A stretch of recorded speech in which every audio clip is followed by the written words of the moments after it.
those of you who regularly listen to Intel people may have come expecting something else.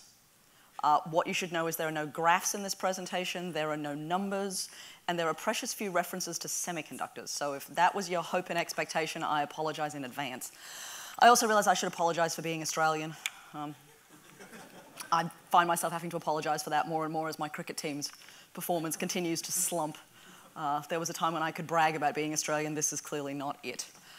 What I wanted to do was take a slightly different tact here. I thought we had the luxury of actually having more of a conversation, so you should think of this as being less of a presentation and more of a provocation.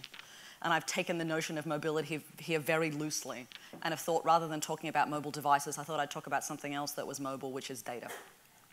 I have one of my colleagues who works for me is a futurist, and he has been tackling the question of what 2020 will look like. One of the threads he's been exploring is something he calls data's secret life. He says the data is out there doing things we don't know about. I found that as sort of an interesting notion, and I wanted to riff on it today. So what I want to do for the next little while here is talk to you about data and data's secret life, and do it from an ethnographic point of view. As Tim said, I'm an anthropologist. What Wikipedia doesn't tell you, Tim, which is one of its many failures, is that I'm also the child of an anthropologist. So I grew up on my mother's field sites in central and northern Australia in the 1970s and 1980s. I spent most of my childhood without shoes, living in Aboriginal communities, not speaking English, and killing anything around me that moved. Those skills turn out to be less valuable in industry than one might have hoped. But it does mean I know how to get water out of a frog. So when you move on from pub quizzes to Survivor, I will be on your team and you will win. It also means that I spent most of my childhood living in some extraordinary places. It also means in some ways that I've been an anthropologist for as long as I can remember. My mother's anthropology career started when I was a small child. I got kicked out of my first anthropology class when I was 4.5 years old. It turns out being able to work out what matrilateral cross-cousin marriage was bad as a 4-year-old, because the 20-year-olds didn't know. I also should mention, for the sake of my Intel colleagues who are here, my father and both of my grandfathers are engineers. So I exist in a very strange world between anthropology and engineering. As someone with that kind of background, it's equally odd that I would end up at Intel. Usually the first question I get from people is, how did you end up at Intel? And this is where I have to go back to, again, apologizing for being Australian. I met a man in a bar in Palo Alto in 1998, and he led me astray. Not in the obvious and interesting ways, but rather by proposing to me that anthropology might be something that you could do outside of the university system. He introduced me to the people at Intel who subsequently recruited me in a fairly long and complicated dance where they explained to me that they didn't actually know what I would do at Intel, but that I seemed interesting. I thought this confirmed everything I knew about Americans hiring anyone with a pulse in Silicon Valley, and diligently said yes because it seemed like a good lark. When I turned up at Intel, my new boss of the day sat me down and said, okay, we're really glad you're here. We need your help with 2 things. You're the first social scientist we've hired. You seem odd. But there are 2 things we think we need your help with. I'm like, excellent, what are those? She said, well, number 1 is women. And I looked around the lab and said, yes, I can see that. Much like I can look around this room and go, yes, I can see that. And I said, but, good academic, I was like, what exactly is it that you want help with? My boss said, well, we want to know what women want. I said, all of them? She said, yes. I said, so let me get this straight. My job is to tell you what 3.2 billion women want. She's like, yes. Well, from technology. I said, oh, good. That's a really helpful guardrail. So I'm sitting there thinking about what does a project look like that explains women all to a semiconductor company, and I realized there was a number 2 on my piece of paper. I looked back at my boss and I said, what's the second thing? So I think I was desperately hoping she'd say men, because that would at least round out the equation. But no, my boss says ROW. And I wrote that down and realized I didn't know what that was either. I said to my boss, what's ROW? She's like, that's rest of world. I'm like, okay. So just for the point of clarification here, what's world in this sentence? She's like, that's America. Okay. So to recap then, I said diligently, I'm responsible for women and everyone else. And she said, yes, that would be fabulous. If you can tell us what women... To go here instead? I could do that for you. So sad. So basically my answer was, okay, so now I'm responsible for women and everyone else. Excellent. This is a very good job.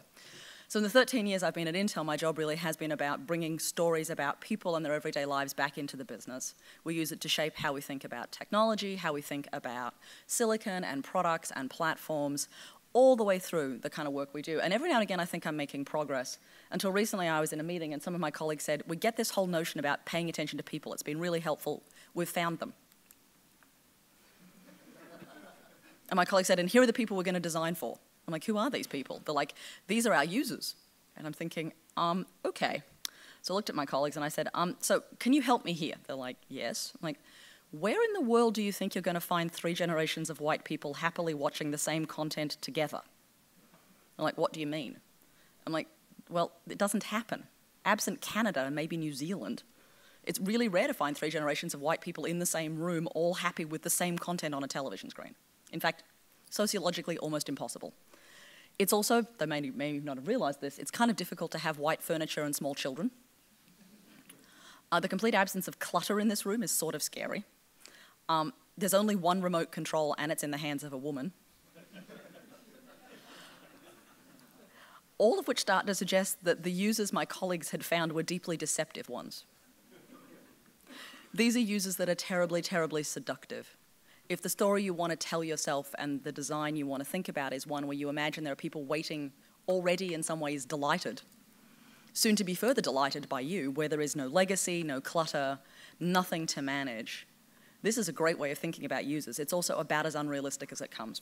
And the only way I could think of to manage this was to come back with this image from some field work we had done at the time and say, listen, who it is that's going to consume our technology, who it is that's going to use it, is not some group of happy, clutter-free, legacy-free human beings in a room with nothing. When we make new technology, when we design new devices, whatever they are, we're building into a world that's full of things people already care about. Full of devices they care about, full of experiences they care about, full of objects they don't want to abandon for all kinds of reasons.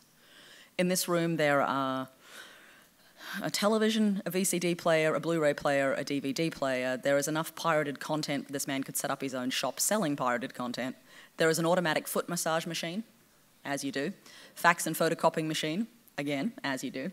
There's an air conditioner and a fan. There are 7 remote controls on this coffee table and 2 more lost in the sofa. And there's last week's washing. And when we started to use this image at work, one of the things we were saying was, listen, if we want to make things that delight people, they have to be so fabulous that you're willing to unplug something that's already in this room, both literally and metaphorically. The challenge is you have to make something so compelling that it finds space here, that people are either willing to give up a little more sleeping or a little more room on their coffee table or abandon something else in favor of the thing you're doing. And the reality is when you actually pay attention to people as part of the design process, it becomes a much more complicated equation because you actually have to think about legacy and plugs and the availability of electricity and wall space and all of those things that are in some ways constraints, but I actually think turn out to be quite liberating. So it's against that backdrop that I wanted to think about data in the cloud. I've been really struck recently as I kind of wander around airports that there is an increasing proliferation of signs that look like this. I found this in an airport in San Francisco about a fortnight ago. It's astonishing when you imagine that the cloud is supposed to be everywhere, that it has a street sign pointing to it. Likewise, the notion of data and that they exist at a crossroad intersection in a San Francisco airport is even more bewildering to me. But I was really struck by the preponderance of images that we now see about the cloud and about data, and I'm also struck by the kind of language we use about it. We talk about big data, we talk about data analytics, we talk about the cloud and server farms. We talk about all of this kind of language and it pervades everything, and I realized as an anthropologist it was something I wanted to kind of take on and start unpacking. And I really wanted to start here using Kevin Kelly's notion of what does something want, what does a device want? Kevin is famous for asking, you know, what does a computer want, what does the internet want? For me, the question in some ways was, what does data want? And I wondered how you might go about asking that. Asking and then answering that question. My usual research method involves going to people's homes. As an anthropologist, I've spent most of my working life sitting with people in living rooms like the previous one, in their kitchens, in their living rooms, on their verandas, talking to them about their lives and their daily practice and what they care about and what frustrates them. I realized it was fairly hard to do that with data. It doesn't actually live somewhere, it probably won't subject itself to an interview. But I realized looking at all the stuff we had collected over the last 15 years that we had some ways of starting to imagine what might be the answer to what it is that data wants. So what I want to do here is spell out what I think are 10 things that data, were it a person, might want that I think actually have implications for how we design not only devices but systems and servers and networks.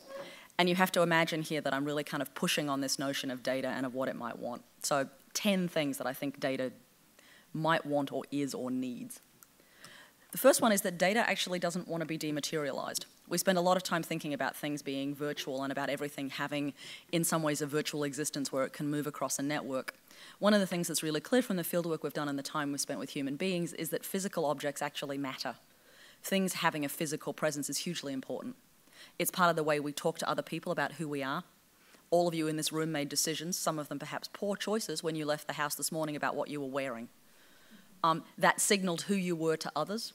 It conveyed everything from class decisions to ideas about status to conventions of your offices of work, as well as encoding all manner of history and brand choices. We use all sorts of other things to talk about who we are too. The cars we drive, the bicycles we ride, the bags we carry, increasingly the technology we have. All of those are physical objects that convey meaning. It's also the case that in the consumers we've spent time with over the last 15 years, there is an increasing anxiety about what it means to dematerialize some of those markers of identity. We've spent time with people who talk about what happened when their music collection became virtual, and you could no longer basically go through someone's someone's CD or album, because I'm old too, Tim, someone's album collection to know who they were. Of course, the appearance of online playlists has become an interesting way of short-circuiting that process and, again, talking about what it is. But, for consumers, the perils of things like Kindles, which absent you from book covers, and of all kinds of TV and music players that take away, in some ways, the ephemera of physicality is a huge issue. But for me, what was most striking when I went back through all of the material we have from my field research was actually this image, which is from a temple in Seoul, actually in Busan in South Korea. This is a temple that most residents of Busan come to at least once a year, usually to pray for their children's results in the university entrance exams. So you come to pray and ensure that your children will do well and have a good life. Sort of, in a place where you're also encouraging them to study about 20 hours a day is an interesting mix of decisions. But every time you come to this temple to pray, you leave behind a plastic Buddha. There used to be wooden ones and ceramic. Now they're plastic. They're about this size. And over time, they decay. And the notion of the physicalness is that every time you come to this temple, you know all the other people that have been there. Your prayer joins all of their prayers, and it's an intensely, in some ways, visible and physical presence. I was really struck when I started to read some of the material that we use to talk about the coming of the cloud and of big data and of data being mobile, is that we imagine everything can have a virtual existence. And the reality is, for human beings, actually, we want things that remain resolutely and obstinately and indeed stubbornly physical. We use them for all sorts of things, to organize time and space and our social relationships. And for me, there's this really interesting tension about how we're going to manage a world in which some things will be virtual, some things will be real, some things will be both, and some things will only be one, never the other. But this notion of what it means for data to need to have a physical presence is, for me, a really interesting challenge. It's also the case, we realize as we went through our work, that data is embedded in relationships that make it quite difficult to imagine data analytics. We've recently finished doing some fieldwork in India, a place that has gone from having 10 million mobile phones to 850 million mobile phones in the last 7 years. Fastest mobile phone ramp in history. It's kind of staggering. If you spend any time analysing it, however, it's often referred to as a kind of a wasted mobile phone market because they're all feature phones, not smartphones. If you did, however, as we did, which was actually start going and looking what was in people's phones, sort of excavate the contents of the mobile phones, you find those mobile phones are inexplicably jammed full of content, which is interesting because there's no network for the content to get around on, at least no obvious network. And when you start to ask people, well, how did you get to have all that Bollywood movies and all that cricket, tragically breaking my heart further, on your phone, you discover that in every train station, in every housing colony, in almost every mall, there is a small shop and a man in that shop, and you bring him your phone, and for a nominal fee, he puts content on your phone. He has your weekday content, so on a Monday you rock up, give him your phone, he erases the content that's already there, gives you a week worth of content to commute on the trains with. You come back on a Friday, he erases your workday content and puts your weekend content on, and you come back Monday and start the whole process again. Now, he's relevant to this story because if you were to trace his data usage and use him as though he were a single point in the network, he has some very odd desires. He's in fact servicing data for about 150 people on average. It runs the gamut from women's fashioned catwalks to cricket, pornography, and Bollywood, and an astonishing mix of news programs. As a single entry point, he looks remarkably peculiar. And this notion of what it's going to mean to imagine that, in fact, not all devices are used by single people, not all points of data collection have a single owner, but in fact many. I'm willing to bet in some of your own lives, if you have iPads, if you have connected CE devices, you're not the only person using them. Not all devices are smart enough to know when it's your children and when it's you, when it's your mother-in-law, when it's your wife. And starting to work out how to solve those problems is one that not everyone has cracked. Even Amazon continues to persist in sending emails asking people to clarify their choices because the algorithms don't know how to sort out multiple users of a single data set and data thread. So here what it means for me is to think about the fact that data is not twofold, right? The data has relationships. One is that not every device is owned by a single person, so the data that's being produced may actually reflect relationships on the other side of the screen. But the second is also, I suspect some data wants to be closer to some forms of data than others, and that data itself will create relationships with other forms of data. And how it means to start thinking about the consequences of that for data analytics in particular is really complicated. It's also the case, and I hear this particularly when I listen to some of my colleagues in the States talk about the cloud, is that they imagine somehow wonderfully that when the cloud happens, singular cloud, and when it happens, all the problems we actually now have with the network will go away. Somehow the cloud is, is going to run on a seamless 3G, 4G fixed line network that never fails, that has no black spots, that doesn't have outages, that doesn't have differences between suburban, urban, regional, that's not running on a satellite versus a fixed line network. And one of the things we know from the fieldwork we've done is that the network is, first of all and foremost, many networks. That those networks are remarkably vulnerable. I know, in London 3 years ago, a backhoe near St Pancras train station took out the internet for half of central London for 3 days. A rat did it in New Zealand, which tells you something about New Zealand. Turns out there's only one internet cable coming into New Zealand, and a very large rodent chewed it off, and they were offline for a week. Took them 2 days to work out it had happened. Different problem. So we know there are interesting challenges here about the notion of the network. We also know for consumers that what network you use is increasingly becoming a choice that consumers will make. So managing multiple devices that all run on different networks, those networks have different costing structures. It's quite common in many places in the world for consumers to maintain multiple cell phones because the cell phones run on different networks. The networks have different pricing structures. Their friends are on one network. Their family is on another.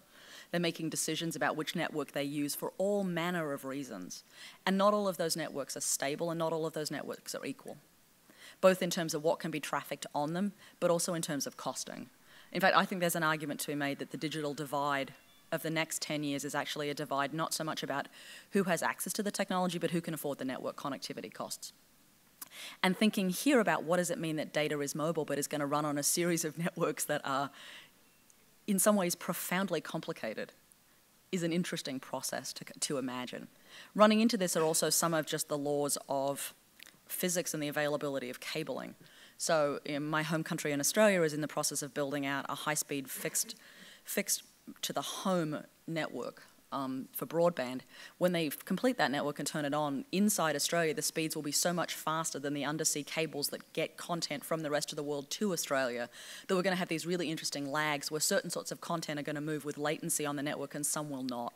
We know from the experiences in Korea and Singapore when similar experiments were tried where those as countries found an accelerated speed inside the country and a decelerated speed everywhere else, that in fact what we saw was an explosion of local content because it was easier to make and source content locally than it was to retrieve it from server farms somewhere else. We also know that the undersea cables are priced out in a way that's not dynamic, and you can't actually in real time reconfigure your bandwidth on an undersea cable piping. So we know that in some events people are going to do that. Think about the Olympics. We're already working out how you stage content closer to the places it will need to be consumed. But here the network is an important part of the story about how data will move as the data is itself. And for consumers, they continue to make really interesting, and I'm sure for many of us, what appear to be irrational choices about which networks they use and how they choose to use them. I think it's also the case that data has, I would say, a country, or perhaps in this case, a context. We've recently been conducting a project at Intel where we've been unpacking the contents of people's cars and photographing them. This has been for us a way of thinking about mobile technologies, thinking about what it is that we carry with them and what kinds of technologies we leave in situ. It's also produced extraordinary images like this. You wouldn't be wrong in thinking this was the car of a serial killer. That is indeed a chainsaw, an axe, several knives, a pair of bolt cutters, and a lot of kerosene. If you were to look further down in the frame, however, you would find in the bottom left-hand corner a flame-retardant prosthetic limb. This would be your, yes, indeed, I will say it again, a flame-retardant prosthetic limb.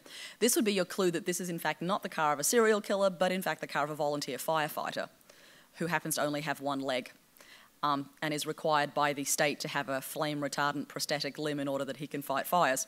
You wouldn't want to have a wooden one under those circumstances, as it turns out, or plastic.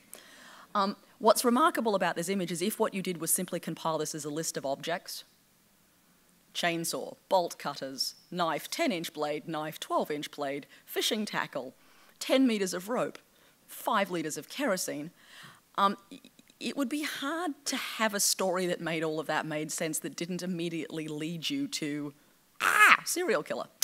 One of the things for me that I think continues to be really interesting when we start to talk about a world of data that moves and of clouds and of networks is how do we maintain the fact that some data only makes sense when you know some other things about it. Think of this as the moral equivalent of meta tagging, but at a much greater level. Because you don't actually want to have to tag chainsaw in parentheses firefighter, rope in parentheses firefighter, or chainsaw in parentheses Australian firefighter to distinguish it for other firefighters or fire starters. So there's some really interesting notions here about what it means when we start to think about the fact that certain sorts of data, certain kinds of stories get generated in very particular places and tell very particular stories. And without some of that context, you really might think that my research participant here, Roscoe, was in fact a serial killer. I can assure you that he isn't so far, though he's well equipped should he suddenly decide he wants a change of career. I also think it's the case that data is and will be feral. I'm going to assume for this audience I don't actually have to tell you quite as much about feral as I do for an American audience, but suffice it to say, as a good Australian girl, I can tell you that feral is an analytic term we use a great deal in Australia, not just to describe animals and invasive species, but also the kids down the back of the block are often described as the ferals. But for me, this notion of feral, I think, is an increasingly powerful one when we talk about new technologies and about data in this context. We've often imagined as the producers of new technology that the technologies we produce will in some ways do and be used the way we designed them. The thing about a history of feral and invasive species in Australia, that would include rabbits and frogs and camels and goats and any number of other things, is that you can't ever control what something does once it's been introduced. In Australia, we know that has meant that rabbits jumped fences and went across the whole nation. We know we attempted to build fences to stop their spread. Because they were government projects, the fences took longer than it took for the rabbits to get from one side of the country to the other, and there are some truly astonishing pictures from the early 19th century of men building fences and rabbits hopping across them. But here, thinking about what it means to imagine that data is at some level going to stop being domesticated and tamed and will run wild. Some data will move across the system in ways we didn't expect. Some data, I suspect, will reproduce the way rabbits and frogs and camels have and find itself making new data in ways we don't know how to fix. We also know, because we're already seeing the attempts of it, that people will attempt to build the moral equivalent of the rabbit-proof fence. Think about firewalls, think about our attempts to create barriers to the networks, think about our attempts to tag data so that it doesn't leave certain confines. I well imagine that there will be the moral equivalent of myxomatosis, which is an Australian government-engineered virus in an attempt to kill the rabbits. Think here about all manner of ways we have of trying to pollute data so that it can't find itself in other circumstances. But my suspicion here is that one of the most remarkable things that will happen when we start to have the kind of data that the devices that we now have make possible is that this data is going to go out of control.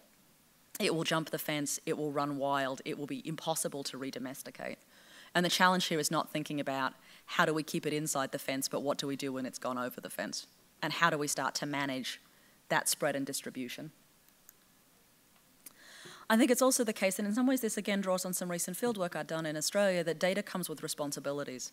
As I mentioned at the outset, I'm the child of an anthropologist and I grew up with Aboriginal people in the 1970s and 80s. Those were people for whom the telling of stories about their country and the painting of paintings like this is a means of transmitting knowledge and of transmitting data. But every time you tell the story to someone, every time you make someone a party to that story, there is an implicit and often explicit social contract that says that person is required to tell that story properly the next time. And that the data, in this case the story, comes with the responsibility of telling it, of keeping the places that that data comes from secure, and of being responsible for how that data is distributed and how that data is discussed. Here I think we're already starting to see conversations about this, whether this is the much extended and protracted conversations we continue to have about privacy, whether this is notions about data security, whether this is ideas about what it means to think about what data is personal and what isn't, and how it is that we're going to secure it, are for me all sort of pieces of this. But I also suspect there are some other places we haven't yet thought about what it means to imagine that data, again, it doesn't exist absent these kind of implicit and explicit social contracts, is that some data is collected, and you are then, as the recipient of that data, in some ways responsible for how you tell its story differently.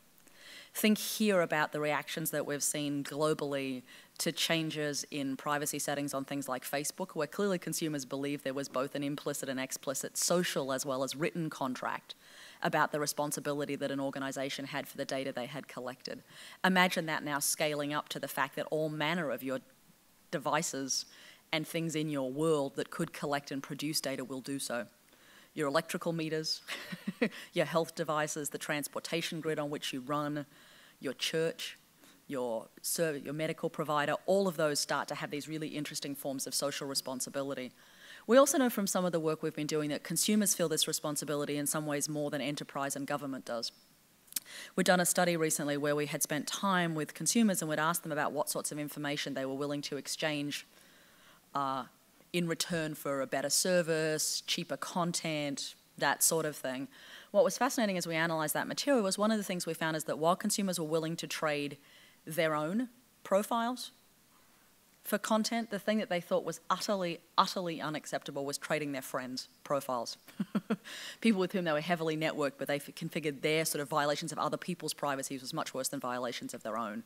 So I think there are ways in which, while we may not think about it this way, for consumers there are already building up, in some ways, practices around how they manage each other's data, whether it's the way they tag photos on Facebook, whether it's what they post about their friends. There are already these sort of senses and social expectations building up about what data might look like and how it might encode these responsibilities. I also think data likes to be messy, and I think it will like to be more messy. I'm really sort of struck in some ways by the conversations I've been having with Brian David Johnson, who's the futurist in my lab, about where this is all leading to. At the moment, we have a relatively small range of devices that produce data for most consumers. Cell phones that produce sort of a sense of traffic of where phones have been as well as call traffic. We know that it's absolutely the case that any IP address we go through, laptops, our e-readers, tablets, all of those produce certain sorts of data, as do our encounters with our credit cards and other systems and services. But we also know we're moving to a world where many more things will have computational smartness and many more things will have forms of a connectivity to an internet pipe that means they can produce data. It's my sense that that's not as straightforward as it appears, in no small part because most of us have relationships with multiple service providers and multiple vendors and multiple devices. I also have to wonder, and here this is in some ways strictly speculative and in some ways meant to be as more of a thought exercise than anything, but I wonder where this leads us to. At the moment, we celebrate the fact that there's a lot of data. More data, good. Big data, excellent. Lots to analyze, totally fabulous. When everything produces data, I start to wonder about that.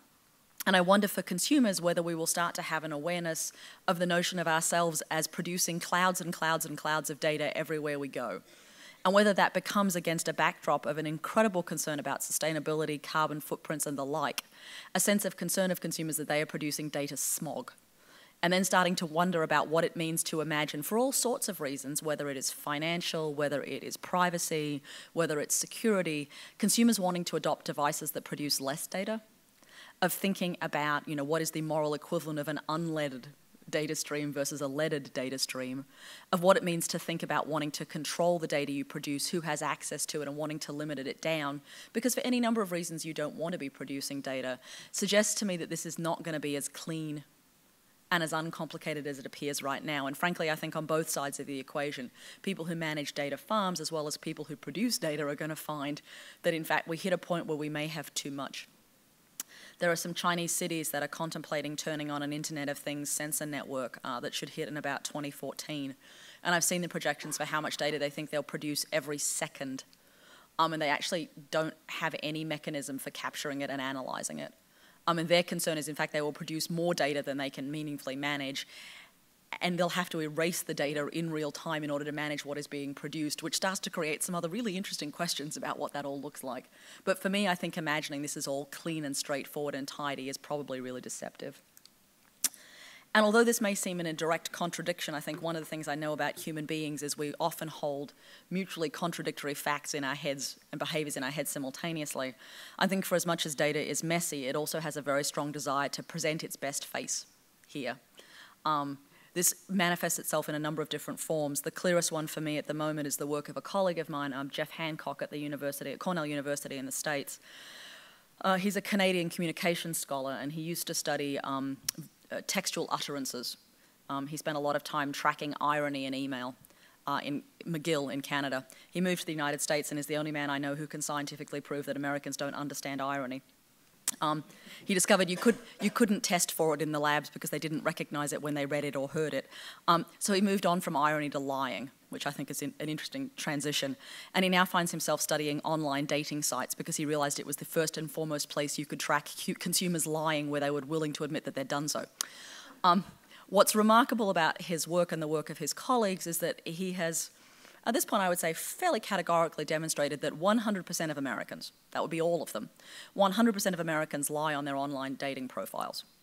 Now, it's remarkable when 100% of anyone admit to anything, but 100% of Americans admit to this. Now, men and women lie about different things.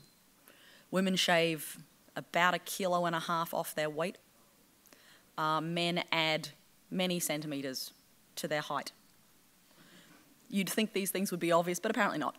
What is remarkable about this, and what is for me a real signal as we need to think about the veracity of data moving forward, is that people use data as a way to tell a better story about themselves than the one that is really true. If you're lying in your online data profile, chances are you are shading the truth in a myriad of other places too. Whether it's checking into better places than you are, not checking into the places you're really at, tweeting about things that you simply aren't doing that you would never do or that you wished you were doing, whether it is the 14% of MySpace who continue to be over the age of 100, which seems improbable, and is in fact about the fact that you had to be over the age of 14 to join, and people just picked the first date that turned up, which was 1904, as their birthday, and diligently have kept it that way.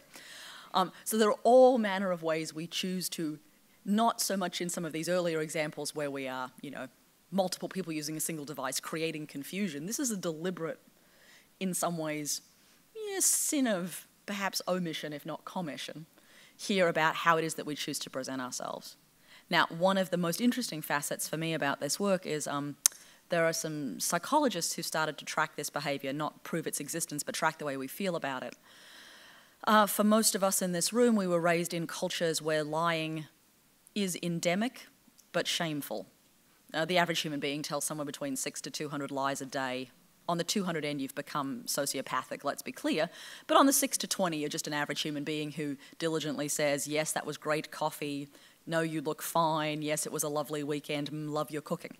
We tell those lies because those are the lies that help the world move along, right? It turns out that in the real world, most of those lies causes a small pang of remorse. We have a brief moment where we feel bad that we have said that we know is not true, and we hope that no one can read our minds and know that we're lying. It turns out when we lie online, we are actually filled with glee and pleasure and a sense of faint smugness that we've gotten away with something. This has really interesting implications for what it means to start analysing all this data. Now, on the one hand, the lies are as interesting as the truths, right? The lies tell us as much about what it is people want to be, what they hope to be, what they imagine and what they're frightened of, than the truths might. But if what we start to do is imagine that all data that is produced is inherently honest because it is simply a 0 or a 1, is to miss the fact that people have always used stories and the things that we say and the things that we do as a way of presenting a better version of ourselves than the one that we actually have to inhabit. It's also the case that not all data wants to last forever. As an anthropologist, I was lucky enough in my PhD work to spend time in indigenous communities in North America, and I spent some time up in Alaska with people whose most sort of famous cultural activity is something called potlatch, where the way you accrue status in a culture is to basically acquire things, and then have the biggest party imaginable where you give everything away and then set fire to your house. totally excellent. And the more you do that, the more powerful you are seen in as your community. Your capacity to accumulate, give away, and destroy is a way of accumulating status, right? It also means that there is no notion that things are built forever. They're in fact, in some ways, built to be symbolically destroyed in a remarkable conflagration. There are many things that are like that. There are many things that are made not to be permanent, whether it's buildings, social relationships, gifts. I'm sure for many of you, there are things in the digital world you wish were temporary, and you have discovered to your peril they are not. This will be more true for your children than it is for you. But one of the things for consumers is that there are many things they imagine are impermanent, and there are many things that they will design in some ways to be impermanent. At the moment, impermanence is not something we have, unless the problem is we have so much data, we're just writing over the previous forms of it, right? But we haven't yet thought about what it means to design things that might be very, very temporary. Here's a form of data that will only exist on the cloud for the next 20 minutes. We have versions of that, think about temporary passwords. But imagine that on a much larger scale, that what consumers might in fact want is things that don't last. And that in fact they might be willing to pay for certain sorts of experiences that are deliberately temporary and transitory. And last but by no means least, and I alluded to this earlier, I think one of the most interesting things for me about all of this when I look at what it is that human beings do is they're always going to make more data. Whether it's the remarkable propensity we seem to have at the moment to buy more devices. I came of age in the tech industry when people talked about convergence and we were going to get to one device to rule them all. You may not have noticed, but that hasn't happened. What we seem to have instead is increasing device density, and we have moved our talk of convergence to the cloud, as though we imagine there'll be one network now rather than one device. I think that's probably equally deceptive. But for me, what's remarkable is that consumers' willingness to continue to engage, to buy new devices, to connect in new ways, means that there will always be this proliferation of more data running on more and more and more and more and more and more and more networks, which is, of course, the great opportunity, right? So where does all of that leave us? Because you've been incredibly indulgent here. I started with the question of what is it that data wants. And I think for me, as I started to work through the material we had, as I thought about data as a person and the kind of questions I might ask it, there were a couple of things that were really very immediately clear to me. One is that data wants lots of things. There's an incredible complexity and richness here, right? There is not one data. It's not like there is big data. I suspect there is big data and small data and very big data and tiny data. And there is stubborn, persistent, cranky data, and there is data that desperately wants to be analyzed and some that is going to resist it tremendously. And there's some data that is going to be incommensurate because it was produced in ways that let it not be analyzed by your networks, and there will be many networks. I think it's also the case that as more and more devices come online and as the complexion of the world of internet users changes, after all, 10 years ago, somewhere between 65 to 70% of all internet users were in the United States. It's now less than 15%. The fastest growing languages online are Hindi, Arabic, Bengali, Spanish, and Chinese. The fastest growing mobile phone markets are in Africa and Indonesia. The fastest growing software applications aren't coming out of places like here or Silicon Valley, they're coming out of Russia and India and Brazil. You know, the world where data is being produced and the objects by which it will be produced and the people who will be producing it is so much more varied and complicated than it was 10 years ago. It is remarkable to me. And projecting that kind of complexity forward just suggests that this is only going to get more and more and more interesting and more and more and more unstable. And so I had sort of some open questions here for me about this. One is that what does it mean to start to design for that complexity? Part of my job at Intel for the last 10 years has been to talk about technology by talking about people who are going to use it and to think about how we manage the complexity of culture and people's practices as a way of thinking about new technology design. If you imagine some of the advertising and stories we now tell ourselves about big data and about the cloud, I think they resemble nothing more powerfully than they do that family of happy white people on that white sofa in that blank room smiling to each other. And for me, what I want to do is tell the story of a schlub on a sofa in Hong Kong surrounded by 47 remote controls and a lot of electrical objects that don't make a lot of sense. And for me, the tension between those two things, the cloud as imagined and idealized and this mobile data stream similarly to the reality of it as being incredibly complicated and complex, is for me a really kind of powerful place to go think. And I hope that you'll join me in at least having a brief moment of going, well, what might it be that data wants, and will we design our systems any differently on the basis of that?